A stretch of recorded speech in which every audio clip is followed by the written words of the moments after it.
வணக்கம் ஃப்ரெண்ட்ஸ், இது உங்கள் சாய்னிகா சமையல். இன்றைக்கி நம்ம சாய்னிகா சமையலில் என்ன பார்க்க போகிறோன்னா, ஒரு அசத்தலான மீன் குழம்பு தாங்க. நெய் மீன் குழம்பு எப்படி செய்யலாம் அப்படிங்கிறத நான் இன்றைக்கி உங்களுக்கு சொல்லி காட்ட போகிறேன். இந்த வீடியோவை நீங்கள் பார்க்குறதுக்கு முன்னாடி இன்னும் நம்மளோட சேனலை சப்ஸ்கிரைப் பண்ணலை அப்படின்னா மறக்காமல் சப்ஸ்கிரைப் பண்ணி வச்சுக்கோங்க. வாங்க ஃப்ரெண்ட்ஸ், வீடியோக்குள்ளே போகலாம். இப்போது இந்த குழம்புக்கு தேவையான மசாலா ரெடி பண்ணிக்கலாங்க. அடுப்பில் ஒரு கடாய் வச்சுருக்கேன். அதில் கொஞ்சமாக ஆயில் சேர்த்துக்கலாம். ஆயில் ஹீட் ஆனதும் ஒரு ஸ்பூன் சீரகம் சேர்த்துக்கலாம். கூடவே 4 பல் பூண்டு சேர்த்துக்கலாம். கூடவே நறுக்கி வச்சுருக்கிற பெரிய வெங்காயத்தை சேர்த்துக்கலாங்க. இது எல்லாத்தையும் சேர்த்து அந்த எண்ணெயிலேயே நம்ம நல்லா வணக்கி விட்டுக்கலாம். இந்த மாதிரி வறுத்தரைச்சி வைக்கும்போது குழம்பு ரொம்ப சுவையாக இருக்குங்க. இப்போது வெங்காயம் நல்லா வணங்கிருச்சு. இந்த டைமில் நம்ம தக்காளி சேர்த்துக்கலாம். நான் இன்றைக்கி 2 மீடியம் சைஸ் தக்காளியை இந்த மாதிரி நீல வாக்கில் நறுக்கி சேர்த்துருக்கேங்க. இந்த தக்காளியோட பச்சை வாசனை போகிற வரைக்கும் நம்ம நல்லா அந்த எண்ணெயிலேயே வணக்கி விட்டுக்கலாம்.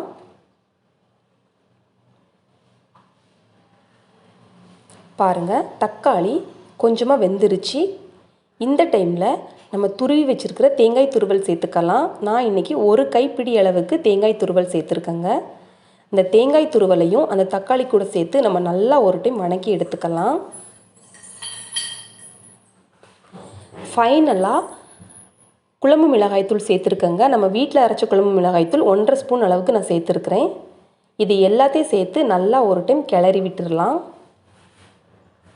அவ்வளோதான் ஃப்ரெண்ட்ஸ். இப்போ இதை நம்ம இறக்கி ஆற வச்சிடலாம். ஆற வச்சு ஒரு மிக்ஸி ஜாருக்கு மாற்றி நல்லா ஃபைன் பேஸ்ட்டாக அரைச்சிட்டு வந்துடலாங்க.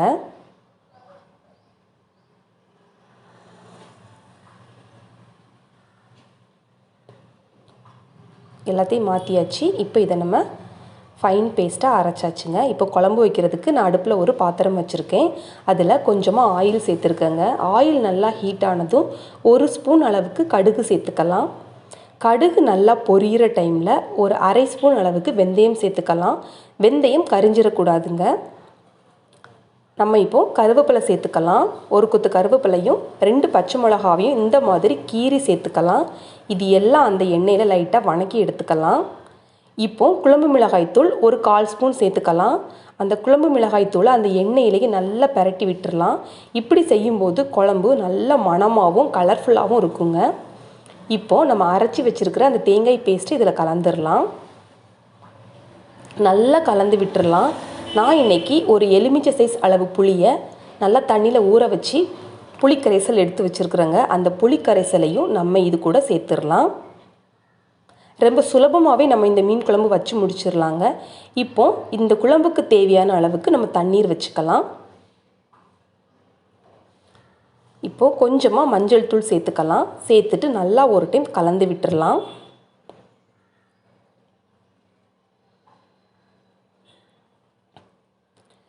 குழம்புக்கு தேவையான அளவுக்கு உப்பு சேர்த்துக்கலாங்க. இப்போது குழம்பு நல்லா கொதிக்கணும். அது வரைக்கும் நம்ம வெயிட் பண்ணிக்கலாம். உப்பு காரம் எல்லாம் கரெக்டாக இருக்கான்னு செக் பண்ணிக்கலாங்க. பாருங்கள், குழம்பு நல்லா கொதிக்க ஆரம்பிச்சிருச்சு. இந்த டைமில் நம்ம லைட்டாக இப்படி கலந்து விட்டுட்டு நம்ம கழுவி வச்சுருக்கிற நெய் மீன் துண்டுகளை இதில் சேர்த்துடலாம். ஆல்ரெடி நெய் மீன்லேயே கொஞ்சம் அந்த எண்ணெய் பசை இருக்குங்க. அதனால நம்ம குழம்புக்கு கொஞ்சம் கம்மியாகவே எண்ணெய் சேர்த்துக்கலாம்.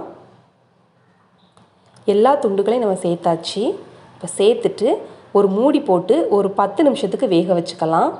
பாருங்கள், மீன் எல்லாம் நல்லா கொதித்து வெந்திருக்குதுங்க. உங்களுக்கு குழம்பு கட்டியாக வேணும்னு நினச்சிங்கன்னா கூட கொஞ்சம் நேரம் கூட நீங்கள் வற்ற வச்சு எடுத்துக்கலாங்க.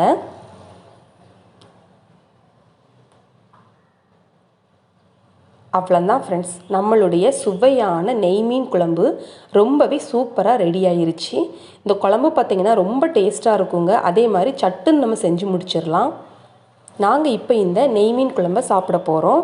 நீங்களும் இதே மாதிரி செஞ்சு பார்த்துட்டு எப்படி இருந்துச்சு அப்படின்னு கமெண்ட்ஸ் பாக்ஸில் கமெண்ட்ஸ் பண்ணுங்கள்.